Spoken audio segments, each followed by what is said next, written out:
Howdy, folks. Welcome back or welcome aboard. We are glad you decided to join us this evening or whenever you're joining us, because when we make these things once a week, they live for a week.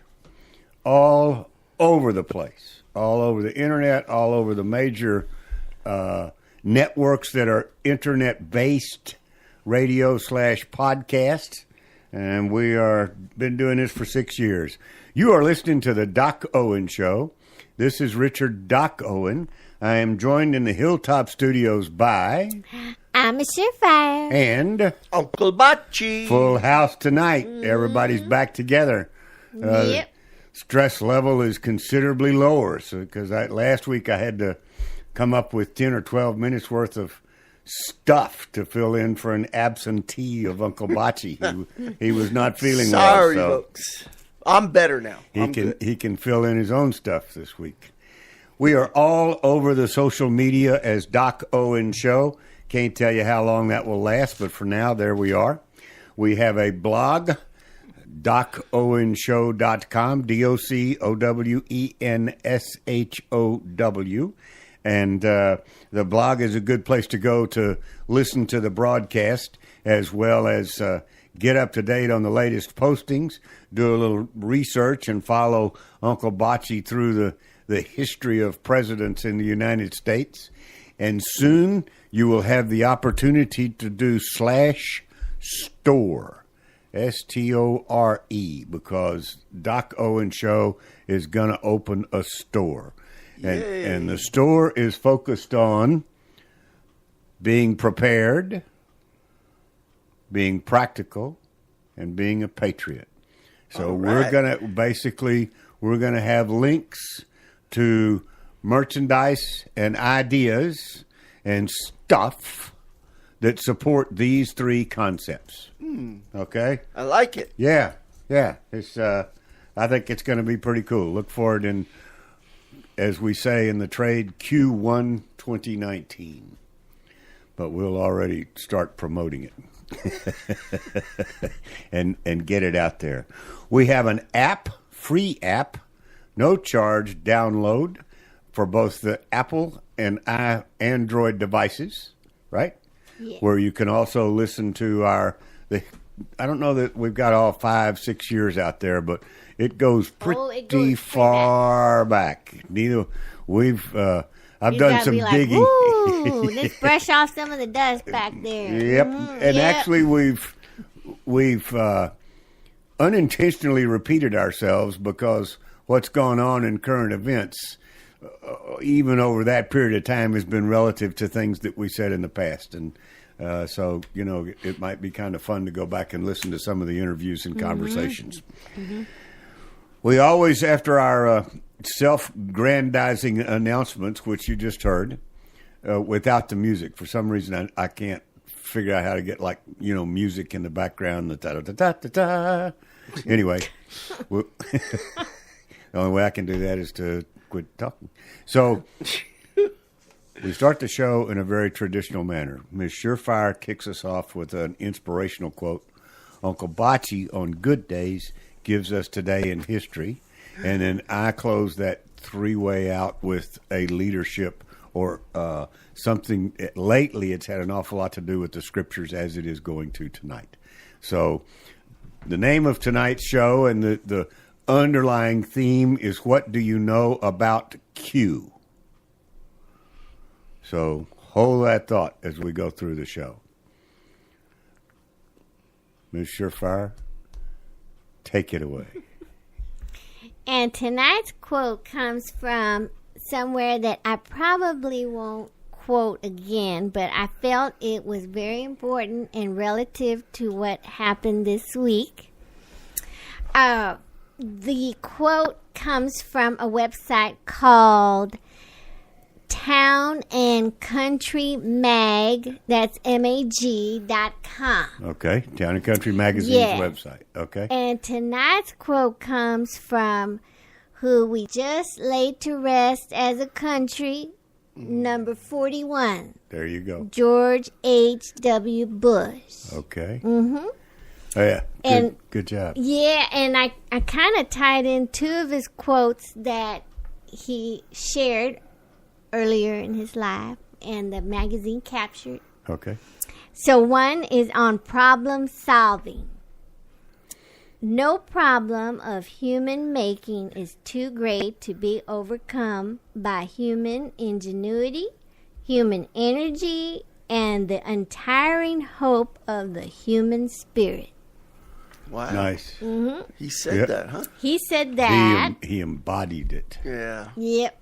And then relating to that somewhat was on education. And he said, think about every problem, every challenge we face. The solution to each starts with education. Well done. All right. Very well done, Alma. Thank you. Sure. Thanks. We'll say a bit about that in just a minute, about the whole proceedings. Uncle Bocce, Yes, sir. I understand from conversations prior to the show Yes. that this day in history was basically uneventful. Well, that's not completely true. It's Okay. just that I'm uneventful. Oh, okay. Yeah, well, I had computer problems, so I didn't print out. You found it, but you didn't However, record it. You remember some of it. right. There you go. However, tomorrow being December 7th, Yes. everybody, you Yes. know what that is. Yep. Yes. A Pearl day that Harbor. will live in infamy. Yeah. Okay. That's tomorrow, so be prepared. So we can start early. Good job. yeah. Okay. Good job. Yeah, I get to give my little ditty. This is from, and it also, this was me going to this section of my God Bless America book, Prayers and Reflections for Our Country. I went to this section based on the same thing that drove you to yours, number 41's funeral. And I'll tell you, we watched that. And, Yes, we and did. if you watched it without crying, you're a Grinch. I mean, there's no hope for you whatsoever. That's true. It was very touching. It's when his son, number 43, just I was fine until W lost broke. it. Yep. He broke when at he the end. broke And right he's at the only very end. human. Right at the end. Yeah. Yeah. So, Surprised at any it rate, lasted that long. we'll that'll may come up. But so the quote tonight is from Philippines, chapter 2, verse 29-30. Welcome him in the Lord with great joy, and honor men like him, because he almost died for the work of Christ, risking his life. There you go. That's what you're going to have to think about. So, which is the intent? I'd like to give before we close, kind of get away from the events of the internment, which was today, right? I didn't get to Yesterday, I think, wasn't it? The actual internment? No. Maybe not. I in the think it's internment when today they in they the- actually put him in the ground. Yes, today Or- in a Today, college okay. station. That's the point. Yeah. College Station, Texas. Right. I grew up in College Station, Texas, as did the rest of my family. They were right next door. So I got a note today from my sister Peggy that I don't hear from very often. No particular reason. She lives way out in Lubbock, Texas, or outside of Lubbock, Texas, actually, and in a little town. What's the name? Hereford, Texas. That's up in the And panhandle. we just don't get. She's got her own life. We got ours, and so we just don't cross paths very often. But she sent me this note that took something to memory for sure. It says, our small hometown in 1958 was front and center on the national news today, right? And I'm sure it was a big deal. She said, wonder what Mom and Dad would think. And then she said, I've had Dad on my mind and my heart for days. Peggy, I responded to your note, but I'll respond to you on the air. Thank you for reaching out. And I think that Mom and Dad would say that what they've known all along, and that was they made a great decision. When we were in College Station, there were 6,000 students. there are now over 60,000 students. 10 times. The street that I'm sure they talked about on the national news today, George Bush Parkway, I will forever call Jersey, because it was Jersey Street, where when I grew up, and they renamed it, when they brought in the Bush Library. And Mr. Bush has done wonderful things for the city and for Texas A&M. And it caused curiosity in me as to why he picked College Station. And I found out that a former Aggie, class of 1930, an oil man in Houston, just the epitome of a Texas oil man. When you think of an old-time Texas oil man, that's who this guy was. Michael T. Halbooty. Okay? And Mr. Halbooty and Mr. Bush were friends. And Halbooty approached him the minute he became president about putting his library in College Station. And so the towns got together, and the town people got, everybody got behind it, and they recruited Mr. Bush to bring his library, and so they built a library and a conference center, and they started a new school at Texas A&M University having to do with government and public service, public policy. I mean, it just kicked off this whole thing on a several 100-acre area that they had up there in College Station. So I'm sure that some of you saw it on the news today. I didn't get a chance to because it requires television. And I was just too busy to bring it up on my Twitter feed or whatever. But thank you. The whole thing was really quite moving. Of course, I enjoyed former Senator Simpson's eulogy more than most. He was the comedian in the crowd. So, as we move on, the next general piece before we get into what do you know about Q, the answer would really be, not the answer would be, but a previous question would be, what do you know about Woodrow Wilson? Well, Uncle Bocce's going to tell us whether what you think you know is the truth. Mm-hmm. He's also going to tell us what you don't know. Probably. There'll be a piece or two in there. Yeah. All right. So, Uncle Bocce? Yes, sir. You're on, Boudreaux. Okay, Boudreaux for Woodrow, huh? Okay. The 28th. Keep going. Yeah, the 28th president was Woodrow Wilson. He served 2 terms. Before that, he was governor of New Jersey. Yay, New Jersey. Yeah. But he only lasted... Yeah, I know why you came back to work. Yeah. He only lasted 2 years as the governor because they drafted him for running for president. Okay. So, and he had a reputation in New Jersey of being a reformer, whatever that means. That's an understatement. So, he was very much an isolationist. As far as, in fact, he even, one of his slogans for his second term when he was campaigning was, he kept us out of war. Well, obviously that didn't last very long, but that's what he won on. Okay. He had a plan of 14 points, which basically was an attempt to get to open the world to something that would prevent any future wars. Okay. Included in that was, of course, the League of Nations. Right. That was part of his 14-point plan. Right. It was originally 13, and they told him he couldn't go out with 13. Oh.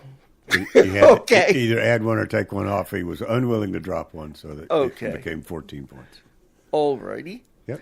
His real true name is Thomas Woodrow Wilson, but not too many people know that because he's always gone by the name Woodrow Wilson. His friends called him Tombo.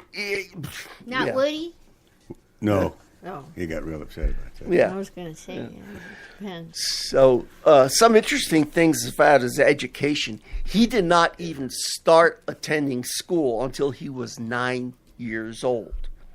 And he didn't even learn to read until he was 11. Imagine that. Some people thought that he suffered from a form of dyslexia. So he had to fight that in his early life. And what he did was he taught himself stenography so that he could take notes.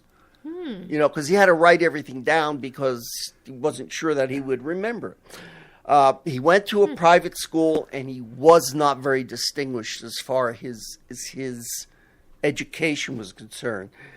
He really didn't impress very many people. He graduated from Davidson College in South Carolina. He then got into, because of his dad, got into Princeton University, which then was known as the College of New Jersey.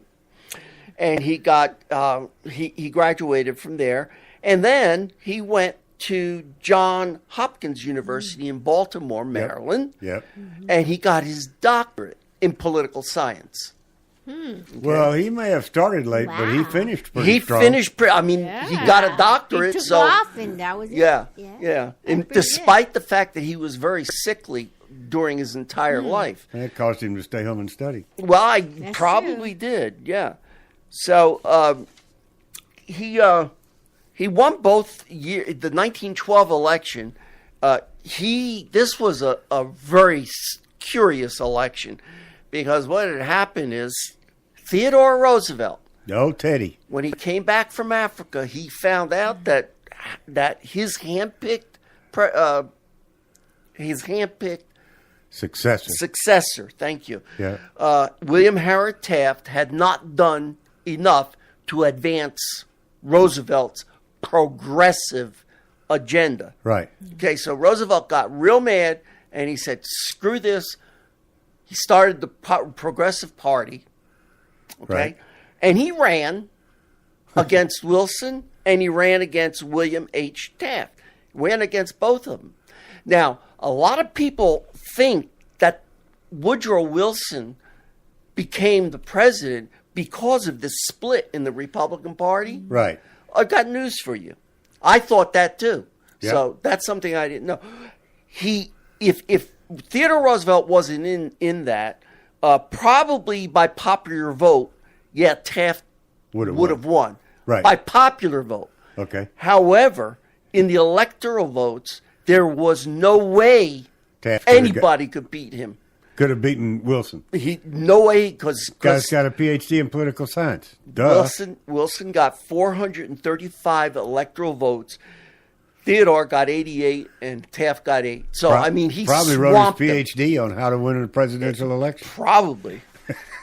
Yeah. His second campaign for 1916 wasn't quite as dramatic. He won by a close margin, 277 to 254. He ran against a man called Charles Evan Hughes.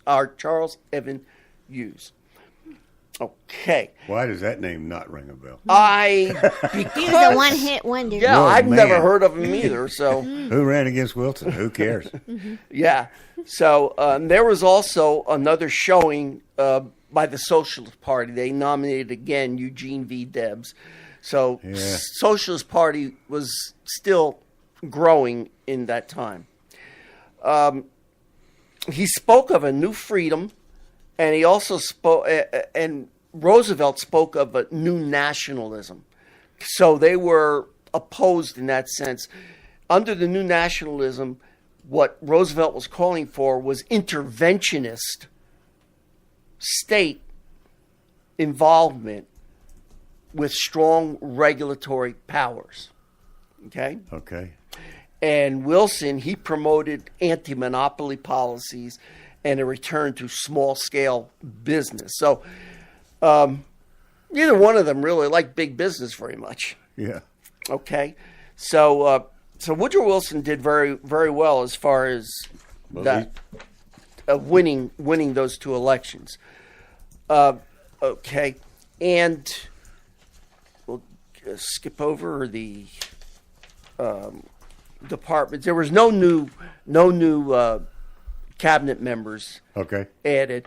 As far as the courts are concerned, he nominated 71 judges, 3 of which were Supreme Court and were confirmed to Wow. the Supreme. So he got 3 people Goodness. on the Supreme Court. Out of 6 One at of them the you time. might remember. I don't know too much about him, but the name Louis Brandeis. Oh, Brandeis. Oh, yeah, yeah. that was one of his. Major decisions. Yes, The Brandeis yes, Court. Yes, He was the chief. yes. Yeah. So, Yep. and some of the interesting facts about his political aspect, that New Freedom that I mentioned before, there were 3 major things in this policy of New Freedom. One was the Underwood Tariff Act of 1914, which was meant to reduce tariffs. Apparently, we had pretty high tariffs, and that Okay. relates to today. Yeah. Okay, so he wanted to reduce them. However, that gave a little bit more emphasis, or shined a little more emphasis on the idea of an income tax. Right. Okay, because we're losing money. The government's losing their money anyway. Right. So they have to substitute. That's So- how they increase revenue. right. Right. Right. He also had the Federal Trade Act, which prevented unfair competition and mingling into the affairs of business and Congress, Okay. of commerce. Okay. And then, of course, the Federal Reserve System was established. That's what I under his remember the watch. most. Yeah. Right. Now, while he was president, Which, go ahead. for our younger audience, whatever, the Federal Reserve System is private enterprise. Yes. That the name implies that it is like a department or it's owned and operated by the government or whatever. Right. They simply took that name. It is a private, and I mean private, not public. Not public in any sense. It is privately owned and operated. Yeah. Okay. Yeah. So we still have problems with it. Well, that's important. A lot of people Sure. don't- Yeah, a lot of people don't wouldn't know that. Yeah, they control our economy. Okay.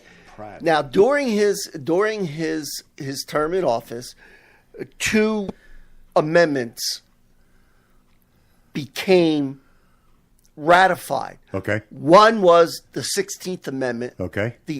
which was unconstitutional, but the people wanted it anyway. What was it? The government wanted it. It was the 16th Amendment, the income tax. Okay. Okay. Okay. The original Constitution forbids any kind of a direct tax. Like Which is why they had to amend the Constitution. Exactly.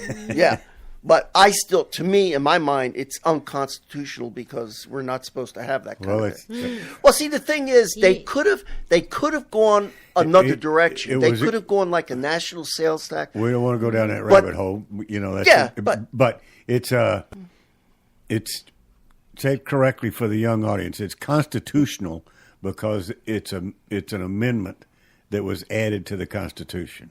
But without that amendment, it was not in the original founding fathers' view correct. of how the country should be run. Exactly. So they had to change the Constitution to allow it to happen. Right. Okay. And that led us to today's IRS. And also the 17th Amendment, which took Yep. from the states the responsibility for selecting senators. Because Yes. senators originally... See, I think that's huge. Yeah, I've that always is thought huge. that was huge. That is huge. Because really, it made the Senate... It lost its way. It lost its purpose, which was to represent the states and the states to check the federal government. It was. They don't have that anymore. Just for everybody's information, the senators before the 17th Amendment were appointed 2 per state by the governor of the state to represent, or by the legislature. Well, It could however be the either state way. determined. That's right. And their job was to represent the state, each state, at the federal level. Exactly what Bocce was saying. They were not elected by the people.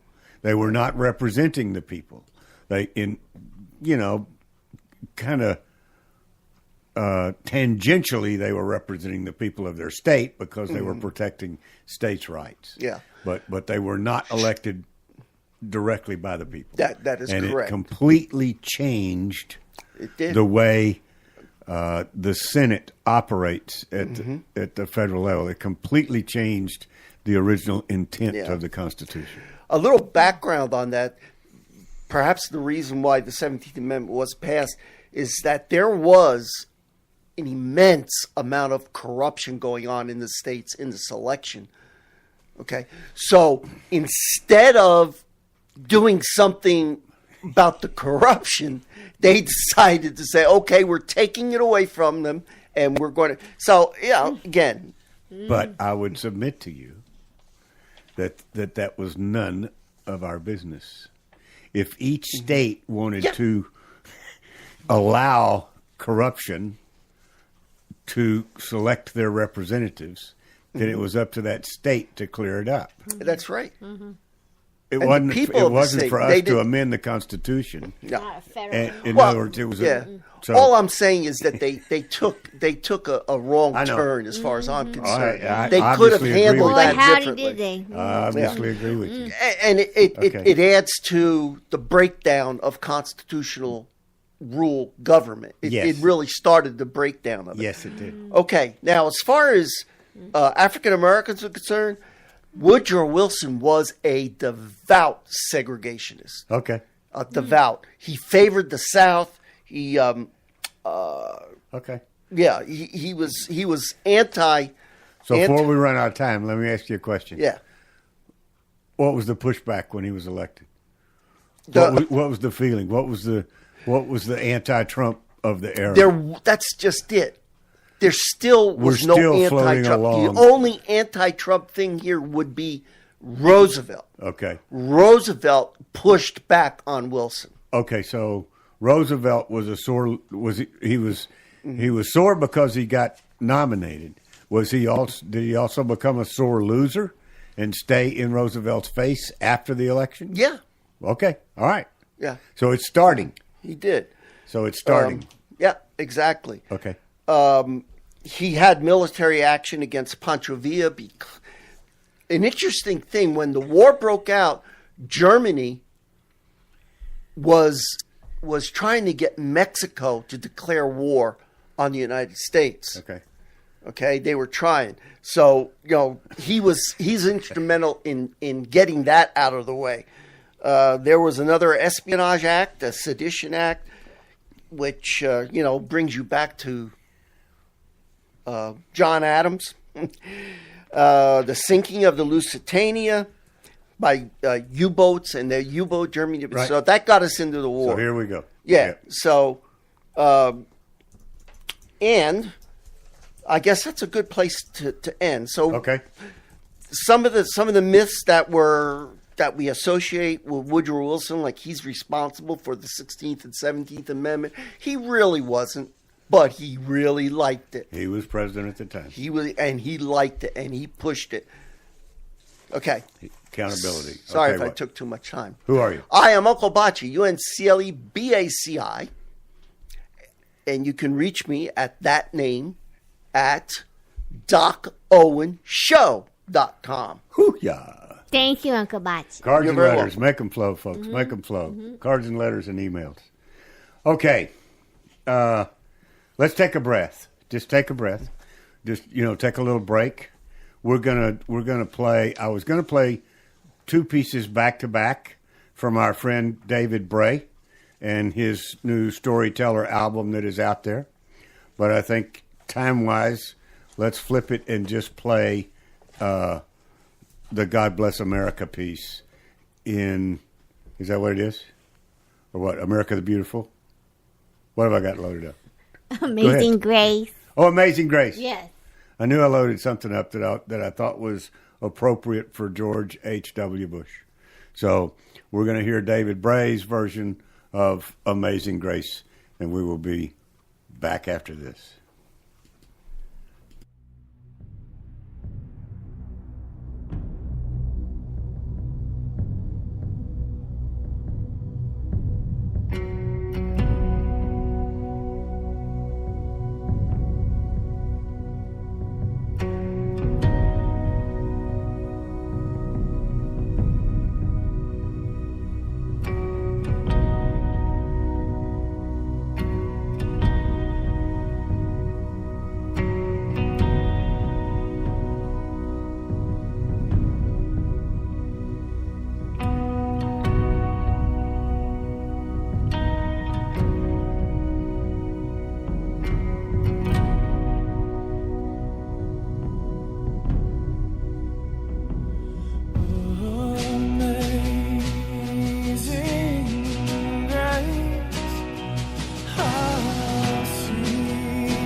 Thank you, David.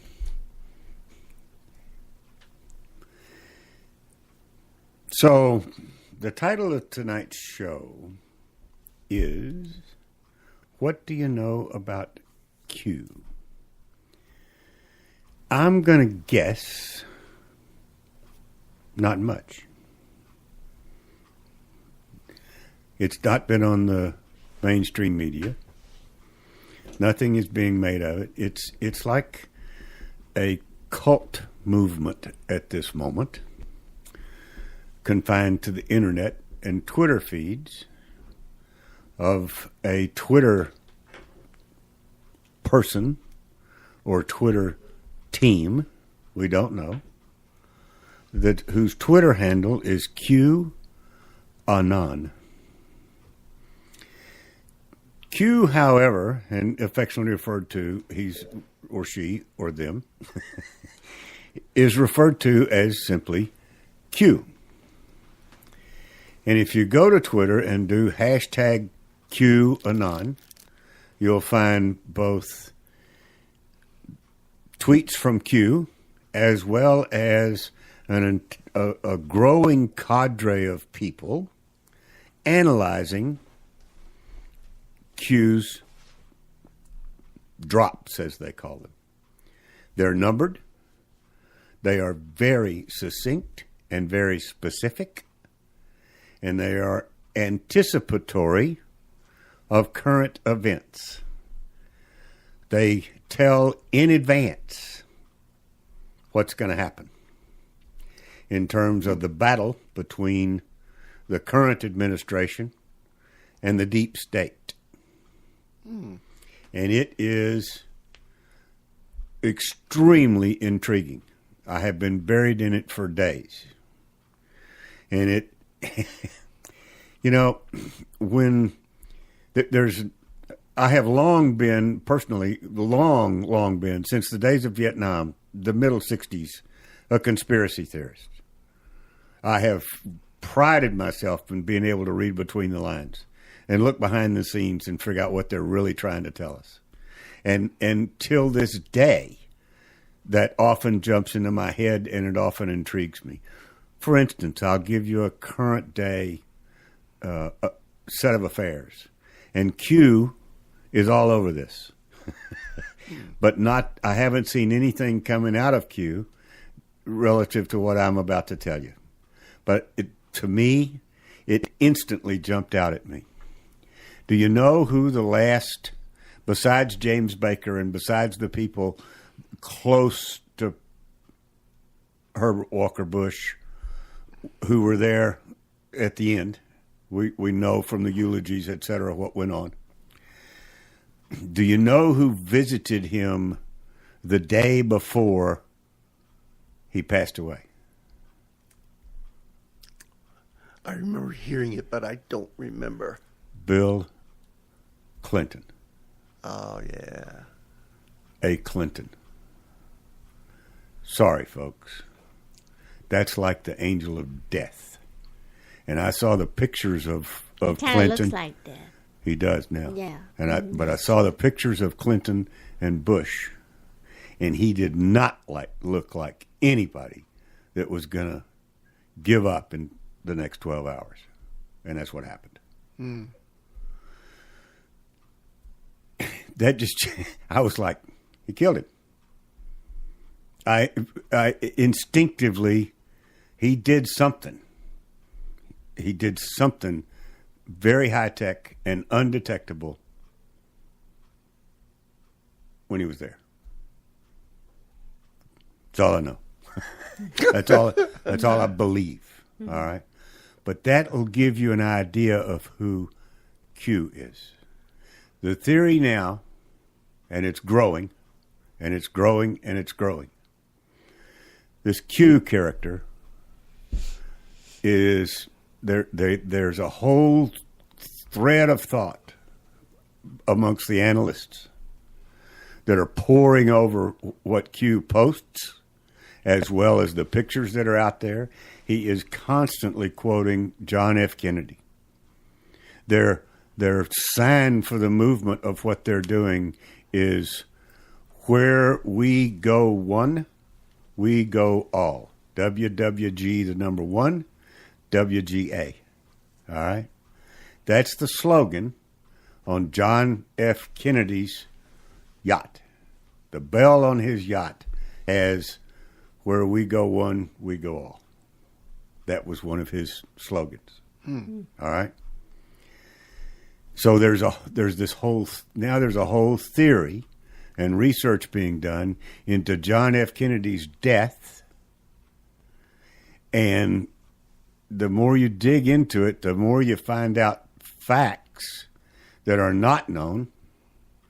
And the best way to, John F. Kennedy was doing some background work to run against Hillary Clinton when she first ran for the Senate. JFK Jr. was thinking about running against her. Oh, JFK Jr. Jr. Okay. Had he done that, wiped her out. Right. You couldn't have beat him. Right. This, by the way, for our younger audience or whatever, if you go out there and you see some pictures, if you go do a little research, you'll see a picture of John F. Kennedy Jr., about 5 or 6 years old, saluting his father's coffin. Yeah. After JFK was murdered. Yeah. It will burn into your head. Absolutely. Absolutely. You know the picture I'm talking about. Oh, I can see it clearly. John. He was called John. Yep. Well, John, JFK Jr. is now 55 years old. All right? Since his 30s, he's been friends with Donald J. Trump. Oh, really? Yeah. They've been friends for a long time. And think about this. What's the best way to get out of an assassination attempt by the deep state? What's the best way? Die.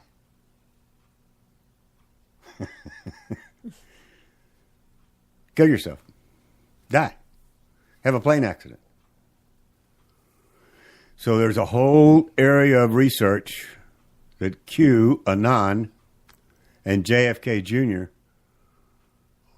are the same. Which is how Q gets so much inside information that he strategically puts on Twitter. They appear to be somewhat coordinated around Trump's bursts, which attract the attention. And Q's putting out facts. They've taken it one step further. Google Vincent Fusca, Fusca. See what you get. You'll get a guy in disguise that looks, if you do some of the facial recognition patterns on it that the experts can do, and they're now publishing, you get JFK Jr.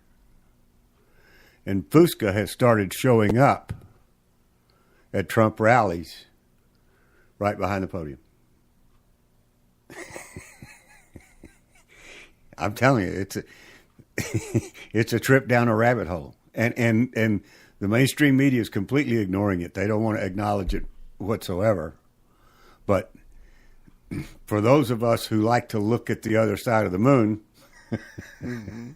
it is absolutely fascinating. Even if there's no truth to it, there's some truth behind the fact that Q is whatever he, she, or they are.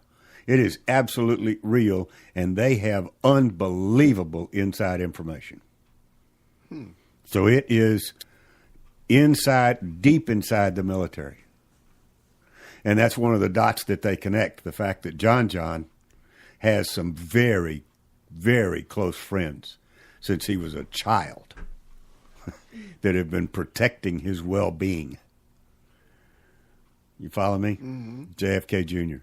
Mm-hmm. I mean, there's all sorts of these dots that they connect, and it's like, holy crap. It's better than any. I don't do science fiction movies, but it's got to be better than any science fiction. And it's labeled a conspiracy theory, which tells me there's some truth in it. When I hear something called that by, quote, powers that be, that tells me there's absolute truth in there, and they don't want me listening to it. That's why I'm bringing it up. I've not heard this on other podcasts, on the circles that I watch and look at, the Common Sense Show and Paul Craig, all the people that I kind of go, wow, these folks are connected. I've not heard anything about this from them, which I find very curious. I think it's because they try to deal in facts. And I'm not telling you facts, folks. I'm telling you but I am telling you, there's a thread of truth. There's a big thread of truth in what Q is posting. You following me? Mm-hmm. And how he is anticipating move after move after move, and he anticipates what's going to be done about that move in this battle between our United States government and the global deep state. And it is fascinating. To say the least. Mm-hmm. Yeah. I mean, it really is. If I don't do anything else, I'm not asking you to believe what I'm telling you, because I'm not sure I believe what I'm telling you. What I am telling you is I believe that there is something in here, and we're gonna continue to learn more and more about it. And the vast majority of the American public, when it actually, whatever it is, when the majority of the American public, when it finally happens, is going to go, WTF? Where did that come from? And there's going to be a grand awakening. At, it's all going to come to the surface. And I would submit to you, and Q has also, the Q people and the Q followers, Herbert Walker Bush is all a part of the scheme and the unraveling. President Bush, if you didn't hear it, but remember, he's the one who introduced us to the term New World Order. Yes. That was in one of his speeches. Yes, it was. Right? I think that his heart was so pure. It was just as pure as everybody told us in those eulogies, that he truly believed in world peace. He truly believed that we could do that. That we could all be friends. That was his mantra. Yeah, it was similar to Wilson in a sense. That's who he was. Yeah. And the New World Order picked up on that and used him, not necessarily to his knowledge, because he was so wrapped up in his thought. It would be real easy to say, you're right. This is how we do it. You're right. Look here. This, you hear what I'm saying? Mm-hmm. Mm-hmm. So the Q people are on this as part of the grand scheme of the Q folks are convinced, and Q's convinced, that they've lost. The tide has turned. The deep state is losing. That's why they're so frantic. Okay. That's why they're acting out in such an overt manner, such as the cheating on elections. Break it down to what's going on in current events. Yeah. But they're acting out in a manner that they don't care anymore. Yeah. Does that make sense? Yeah. Sure does. Bocce's sitting there the whole time going, Yeah. No, what this is deep. I'm soaking this in. This is deep. It is a mind trip and it all started from a friend of mine in a group that we go to the first Wednesday of every night. Mm-hmm. Of every night? The first Wednesday of every month. Mm-hmm. And got me really curious Wow. about it. Fallon? No. No. Okay. So, but no, Fallon is in the same shape you're in. He's not following it at all. That's right. He said it was. He said he wasn't. There's not. I'm telling you, there's just not very many people. But once you do, I guarantee you'll be hooked. It's like a soap opera. Well, there's just so much truth in what Q posts, and then it combines symbolism, it combines very, very high level technology that no one's ever heard of, but there are some of these things that are facts. They become facts, and it's like whoever Q is or whatever it is, it may be a humanly body, but they are not in control of themselves. Somebody else, somebody from out there, who knows? Could be God. So it's hashtag QAnon. Yeah. If you just do Interesting. hashtag Q on Twitter, a bunch of extensions will come up. The ringleader, the founder, the starter is QAnon. But what you really need to do is to find some of the interpreters of QAnon, and that you can go to YouTube as well and get QAnon training on YouTube. How interesting. They give backgrounds on where it all started and when it started, and how it's coming along. And this is not a United States phenomenon. It's global. Yeah. It's global. I mean, it's unbelievable. Some of the things that I've read. But you're saying it's somehow connected with the It's the deep global state? fight. for deeps. It's the global fight between the New World Order, which we also call the deep state here. Okay. It's the global fight between the New World Order and basically Christianity. That's the heartbeat of what it's about. Give you an example. They said there was going to be a shot heard around the world, right? Yeah. And everybody's like, well, what does that mean? Well, let me tell you what it means. They have seismic data. This is data supported. They have seismic data that a huge explosion occurred near the center of the earth. That the seismic data picked it up. And it's like off the charts. And every reader registered it all around the world. Wow. They have no idea what it was. Wow. Nobody knows what it was. But everybody went, oh, what was that? Wow. Shot heard round the world. That's amazing. Q said it would happen. Wow. So Wow. who are these people? What is this? Yeah. Yeah. Exactly. Now, sorry, I don't have answers. But I certainly want to make you think. Absolutely. And, Yeah. I want to make you do some research. You got Yeah, my that's gears true. going. I mean, you're going to have some sleepless nights. I mean, it's challenging, but very intriguing.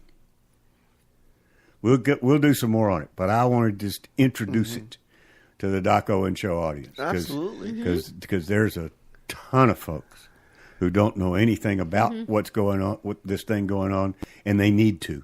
It needs to be part of the input to figuring out what's going on in this world. Because somebody knows. Somebody somewhere. They're always, Sure. as I'm as fond of pointing it out to me, everybody's got a boss. That's true. When I start talking, complaining, or blah, blah, blah, blah, talk to the boss. Right? The owner of the circus. I was going to say, just the words right out of my mouth.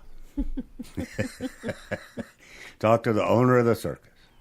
And somewhere in this QAnon phenomenon is the owner of the circus. That's amazing. I think my mind's going to explode tonight. Good. This is more than I Good. can handle. Hopefully some listeners will feel that way. I hope so. So Wow. That's about all I have to offer for this evening. But He dropped the mother load on the But that end. should be enough to keep you going. Certainly. We're coming up on holiday season, and we're going to participate just like everybody else. So we'll be on next week, and we'll start to lay out a little bit of a holiday calendar. Front row. Time to go. You have been listening to the Doc Owen Show. Thank you so much for having us. We really appreciate it. Now go out there this week and take care, pay attention, and God bless. Bye-bye, folks. God bless.